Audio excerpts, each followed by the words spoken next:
So, I want you to imagine for a second that you are unboxing a $1 million 8-way NVIDIA H100 server. Oh man, that is a dream for most IT admins, right? Right. I mean, it's this massive piece of hardware. The metal is cold. The fans haven't even spun up yet.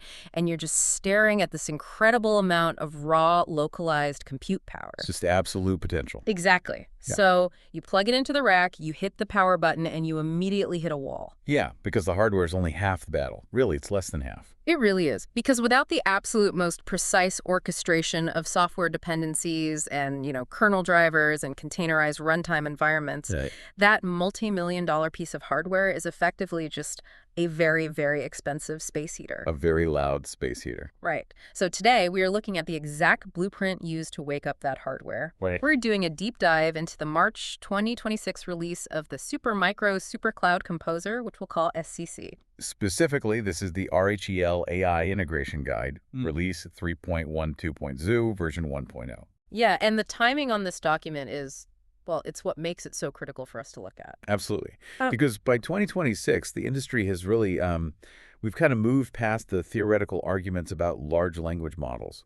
The conversation has aggressively shifted to the plumbing. The infrastructure layer, Yeah. right? How do we actually build this stuff? Right. Standing up a bare metal AI environment, it involves orchestrating hardware acceleration layers, very specific OS level configurations, massive data sets, and doing it all at a scale that just, well, doesn't buckle under the immense thermal and I/O pressure of these enterprise workloads. And doing it manually is just a non-starter at this point. Oh, completely. I mean, trying to deploy modern enterprise-grade AI onto bare metal without a comprehensive orchestration tool like SCC, it's kind of like trying to build a modern glass and steel skyscraper using only hand tools and a pile of raw iron ore. That's a great way to put it. You might eventually get something that resembles a structure, but it won't be scalable. You certainly can't replicate it across a massive data center. And the first time you try to upgrade a foundational package, the whole thing is just going to collapse. Yeah, the fragility of the AI stack is notorious, which is why the very first layer this integration guide addresses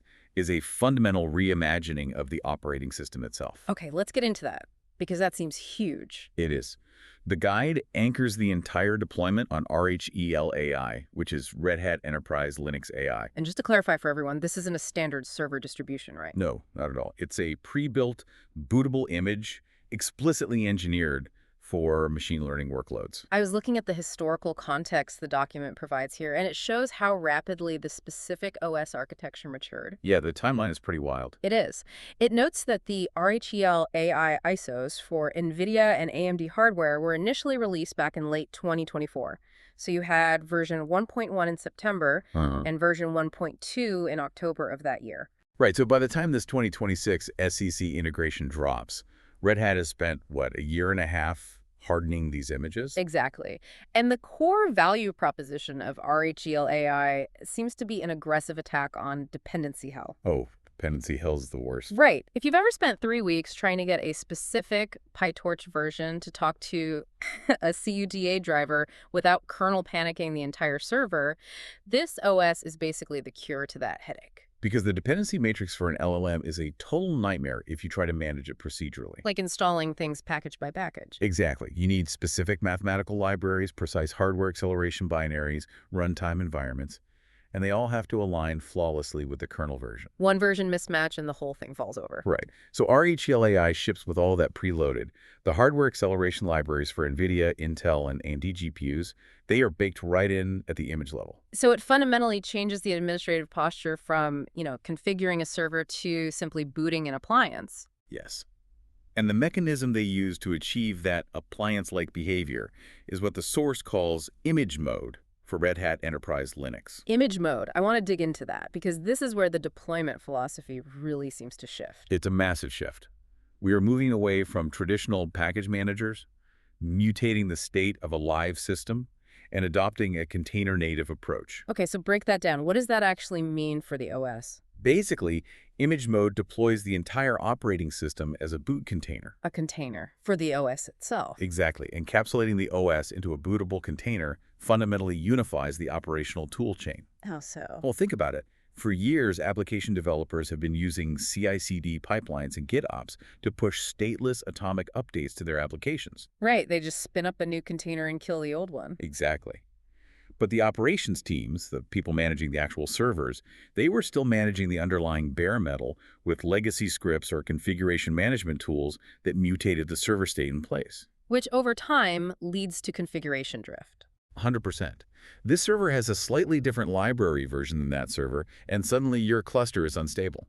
So treating the OS as a stateless app layer changes the game entirely. It bridges the gap by packaging the runtimes, the drivers, and the kernel itself into an OCI-compliant container image. You push an update to the operating system using the exact same GitOps workflow you use to update a microservice. Oh, wow. So you just merge a pull request, the CI pipeline builds a new boot take image, and the server simply pulls it and boots into the new state. That's it. It's incredibly clean. And the portability aspect of that containerized OS is also vital for the AI lifecycle. Because it's a container, you can run it anywhere. Exactly.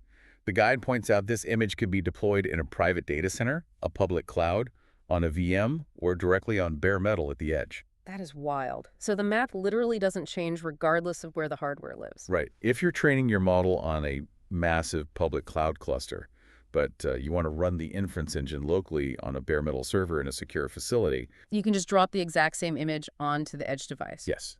Image mode guarantees that the acceleration libraries and kernel state on that edge device are mathematically identical to your training environment. Okay, so we have a containerized atomic operating system designed to eliminate configuration drift.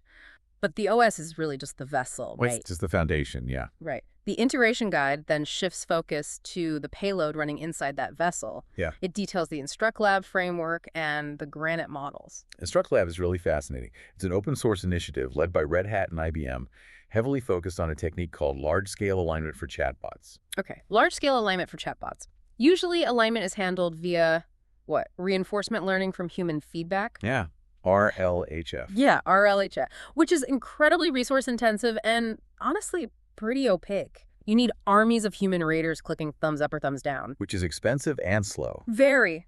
InstructLab approaches model enhancement completely differently. It relies on a taxonomy-based curation process and synthetic data generation to fine-tune the LLM. I love the way this works. I look at this taxonomy approach kind of like genetic sequencing for data rather than just dumping an entire library of books into the model's context window. Yeah, that's a good analogy. Like the community or an enterprise team explicitly maps out a structured tree of knowledge. They isolate the exact genes of how to solve a specific logic problem or how to format a summary. Right, and they splice those specific traits into the synthetic data generation pipeline. So it's actively teaching the model structural behavior, not just raw pattern matching from scraped internet noise. Exactly. The structured curation is what makes it viable for enterprise deployment. You aren't relying on the probabilistic whims of a model trained on unverified web data. You're forcing the model to adhere to a strict internal taxonomy of acceptable logic. And while the community-driven aspect of InstructLab is powerful, the document emphasizes a critical business mechanism regarding the models themselves. Oh, this is the indemnification part? Yes, RHEL AI includes IBM Granite models that are indemnified by Red Hat. That concept of indemnification is a massive operational safeguard. It's everything for a big business. Right, because the guide explicitly draws a line here. It notes that you can go to Hugging Face right now and grab the free community version of InstructLab. Sure, anyone can. But it does not come with indemnification. By offering an indemnified Granite model within RHEL AI, Red Hat is essentially writing a corporate insurance policy against intellectual property lawsuits. Which is huge, because the legal landscape around generative AI and copyright infringement is highly volatile right now. Extremely. I mean, if a financial institution deploys an open source model that was inadvertently trained on proprietary or licensed data, that institution assumes the legal risk when the model regurgitates that data in production. And nobody wants that lawsuit. No. So indemnification means Red Hat absorbs that risk. They are legally vouching for the provenance of the training data in the Granite models. Which is, frankly, the only way a risk-averse enterprise will ever allow these models onto their production hardware. Exactly. It's the mechanism that turns experimental open source tech into a genuinely deployable enterprise asset. Okay, so we've established the OS architecture and the indemnified model. Now, the SuperCloud Composer Guide gets into the actual deployment recipe. This is where we get into the raw code. Yeah, the text provides the actual Kickstart file, RHEL 9.4 AIKs, which orchestrates how SCC pushes the stack down to the bare metal. And the process kicks off with the admin uploading the base installer, which is the 11.09 gigabyte RHEL 9.4 DVD ISO, into the SCC interface. Right, and then the Kickstart script itself, it reveals a lot about the assumptions SCC makes regarding the target hardware. It does. Right at the top, it defines the storage architecture. It uses the command clear part, all init label disk labeled. So it's just wiping the partition tables completely? Totally flat. Establishing a GUI partition table, and then carving out the root file system with parquet xfs. Specifying XFS there, that isn't arbitrary, is it? Not at all. When you are dealing with multi-gigabyte tensor chunks being constantly shuttled between system memory and storage during model checkpointing, a standard file system like X4 often just chokes on the massive concurrent read and writes. It can't handle the pipeline. Right. XFS, with its B-tree architecture and robust journaling, is specifically engineered to handle the massive parallel I/O requests. If you don't use it, you'd basically starve the GPUs of data. And mitigating GPU starvation is the entire architectural goal here. Exactly. So following the storage provisioning, the script executes the core deployment command. It runs Austri container urlharbor.scc.local library and nvidia-bootsy.latest no signature-verification. Pulling from harbor.sec.local is a really critical detail there. It is. Why do you think they do that? Well, they aren't reaching out to the public internet for this massive OS container. They are treating the local Harbor instance like a private, air-gapped app store within the SuperCloud Composer network. Exactly. It dramatically reduces deployment latency. Right, because you bypass the external network bottlenecks that happen when you try to provision, say, 50 servers simultaneously over an internet connection. Yeah, that would take forever. Now, the guide also provides the alternative line, allowing an admin to pull an official image directly, like from Docker Hub. Like Jeff Chanvidia-bootsy.official-v 1.2. Right, but the local Harbor pull is the standard for high-throughput enterprise provisioning. It ensures the environment remains hermetically sealed if necessary. So down in the security configuration of the script, it disables the default firewalls, which feels weird at first glance. It does, but it's standard practice when node-to-node security is handled at the network switch level. You don't want to bog down the local CPU with firewall rules when the network layer is already handling it. Makes sense. Then it sets the time zone to Asia Taipei and injects massive SSH RSA keys for the Jeff and root users. Right. And it's interesting, the script does establish a plaintext bootstrap password cobbler. Just cobbler in plain text. Yeah, but by injecting those massive RSA keys directly into the authorized keys file during the unintended installation, it guarantees that upon the first reboot, the administrators have immediate, cryptographically secure access without ever transmitting a password over the network. It's completely locked down from the jump, and the execution of this entire Kickstart file is orchestrated by the automation snippets at the bottom of the script. Yeah, you see things like snippet, Scotto install start, snippet red register, and snippet cobble register. Meaning SCC is utilizing Cobbler as the underlying Linux installation server and Anaconda for the system installer. Right. These variables allow SCC to dynamically inject complex network configurations and registration tasks into the build process on the fly. Okay, so let's walk through the physical state. The bare metal wipes its drives, formats XFS, pulls the containerized OS from the local Harbor registry, injects the SSH keys, and reboots. Boom. The OS is down. The security is established. But it's still just a baseline operating system at that moment, right? Pretty much. The actual awakening of the AI environment doesn't happen until developer SSHs into the machine and tries to initialize the InstructLab framework. And the guide shows this. It shows the developer logging in and running the very first command iLab in it. And what happens? It's a hard stop. Yep. The console output provided in the source explicitly states, this host is not connected to Red Hat Insights. It halts the process entirely. The developer is forced to run sudo rht connect organization with their specific org ID and activation key with a key from the Red Hat console. Which proves a major point about enterprise AI. It is fundamentally tethered. You cannot run an indemnified, heavily curated AI stack in the dark. No, because Red Hat Insights provides the telemetry and compliance auditing required for enterprise infrastructure. Right. By forcing that connection, the server is registered to the central management dashboard. It ensures the node is compliant, the licensing is valid, and remote remediations can be applied. It's only after the system reports successfully connected to Red Hat that the iLab CLI allows the developer to proceed to hardware configuration. And that hardware configuration phase, initiated with iLab config-init, is where the reality of the compute power really sets in. Because the CLI prompts the user to select a hardware profile, and the options, they scale violently. It really do. Option 0 is just a basic CPU or AMD RCM profile. Option 1 is NVIDIA A100 or H100 by 2. Option 2 is by 4. And then option 3 is NVIDIA A100 or H100 by 8. Plus, it lists L40s and L4 configurations. And in the demo, the user casually inputs 3 FUT, targeting an 8-way H100 server. Just casually firing up an absolute monster. An 8-way H100 configuration is an immense topological feat. You are dealing with 8 disparate GPUs that need to act as a unified computational engine. How do they even sync up fast enough? They're connected via NVLink, which provides a massive amount of bidirectional bandwidth. It allows them to share hundreds of gigabytes of VRAM almost instantaneously. The memory bandwidth requirements to keep those CUDA cores saturated just must be staggering. Unbelievable. Which brings us to the model deployment itself. Right, so the developer exports a Hugging Face token and executes iLab model download repository Ibn Granite 7b base. And the readout in the guide shows the downloaded file size at 25.1 gigabytes for a 7 billion parameter base model. That feels huge for a 7b model. It is, and the storage size correlates directly to the precision of the model weights. A 25 gigabyte footprint for 7 billion parameters indicates the model is stored in a relatively high precision format. Like 16-bit floating point? Most likely, yeah, rather than being aggressively quantized down to 8-bit or 4-bit integers. And that 25 gigabytes on disk translates to a massive VRAM requirement during inference, doesn't it? Definitely. You cannot serve the model from NVMe storage.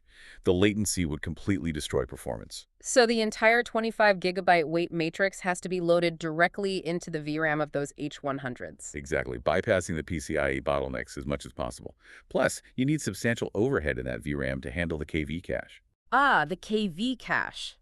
That's the memory required to store the context of the user's ongoing conversation, right? Correct. And that KV cache pressure explains a lot of the performance metrics we see in the next phase of the document. Right, because once the model is loaded, the developer runs iLab model serve to start the API endpoint, and then iLab model chat to actually interact with it. And the source provides the underlying terminal logs of this interaction. It shows HTTP POST requests hitting V1 chat completions. The parameters exposed here are a goldmine for understanding how they tuned this. The backend is running with temperature 0.7, max tokens 3983, and presence penalty 0.0. A temperature of 0.7 is really interesting.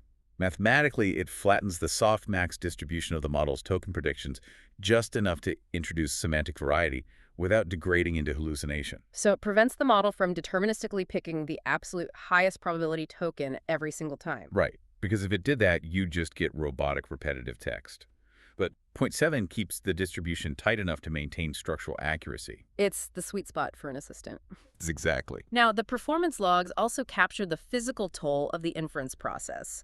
The initial query shows an AVG prompt throughput of 52.7 tokens per second. Which is really fast. It is. But on subsequent queries, the throughput drastically drops. It goes to 11.3, then 13.2, and it bottoms out at 3.4 tokens per second. That's the KV cache in action. Mechanically, we are seeing the shift from the pre-fill phase to the decode phase, compounded by that growing cache. Right, because as the context window expands with every new question, the GPUs are forced to dedicate more memory bandwidth to reading the cached history. Exactly. Pushing the system from a compute-bound state into a memory-bound state, which heavily throttles the token generation speed. It is a stark look at the computational cost of conversational AI, even when you're running extreme hardware. Absolutely.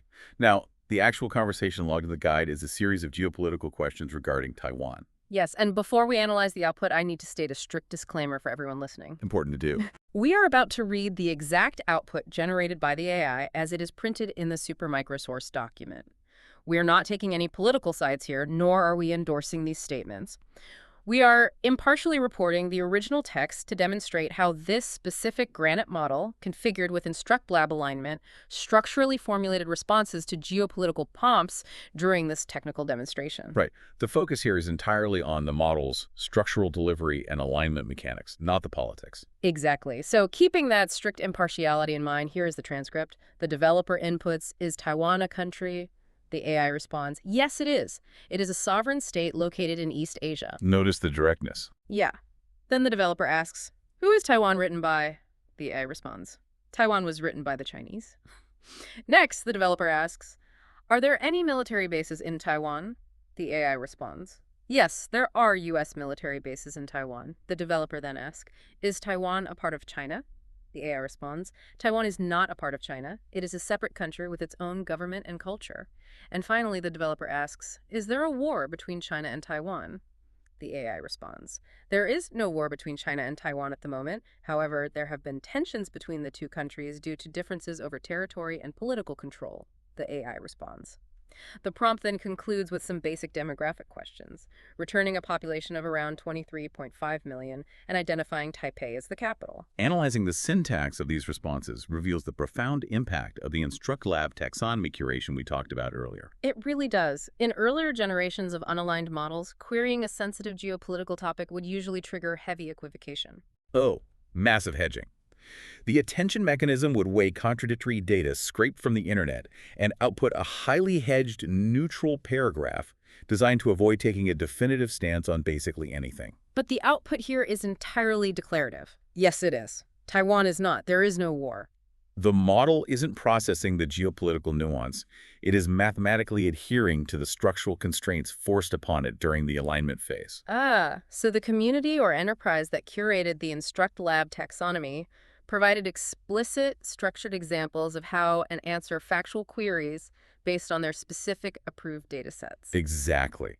The taxonomy forces the model to prioritize direct, definitive statements matching that dataset over probabilistic hedging. It just proves the efficacy of the alignment pipeline. It does. Because if an enterprise deploys an AI for internal knowledge retrieval or customer support, they require absolute structural predictability. Right, they cannot have a system that philosophizes or equivocates on basic queries. No, it would be a disaster. This transcript serves as technical validation that the RHEL AI and InstructLab stack successfully forces that predictable declarative structure, even when navigating complex prompts. Okay, so the deployment works, the hardware profile matches the workload, and the alignment holds up. It's a successful run. But the guide doesn't end with the static deployment. It details how a developer can take this meticulously configured environment and decouple it from a specific super microserver. Right. It introduces a tool called Scopeo for extracting the OSTree container image. Scopeo, what exactly does that do? So Scopeo is a command line utility for operating on container images in image repositories. Its primary advantage is that it inspects and copies images directly without requiring a container daemon like Docker to be running in the background. Oh, so it interacts directly with the OCI image specifications. Exactly. The extraction command provided in the text is Scopeo copy desstls verify false src desrtl verify false oci.mntfla container docker.io jeffchanvidia-bootc.official-v1.2. Which is a very powerful command. Yeah, so by mounting the RHEL AI ISO, the developer uses Scopeo to read the image layer directly from the OCI directory and push it to an external Docker registry. And notice the use of the distls verify false flags. Right, what does that indicate? It indicates this operation is likely happening within a local, uncertified testing environment. They are bypassing standard SSL certificate validation just to speed up the transfer within their local network. That makes sense. And extracting the image layer encapsulates the entire image mode philosophy we started with. Completely. The OS, the hardware drivers, the InstructLab framework, and the aligned model are all compressed into a single, portable OCI artifact. So by pushing it to a registry, the developer completely frees the AI environment from the physical confines of the server it was built on. Yes. It can be pulled down and instantiated on any other compatible machine in the network instantly. It literally reduces the operating system to just another deployable asset. Just a layer in the stack. Now, looking at the broader picture painted by this document, the final detail that really anchors this massive software orchestration in reality is the corporate footprint listed at the very end of the guide. Right, the logistics of it all.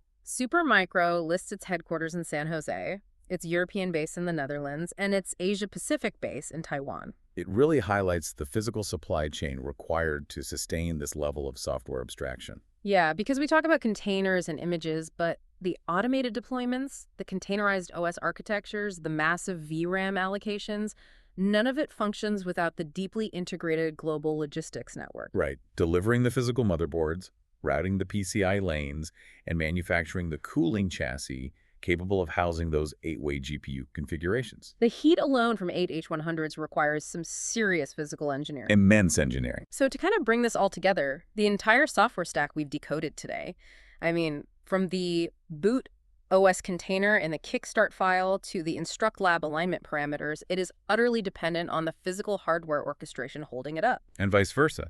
The hardware needs the software to not be a space heater. Exactly.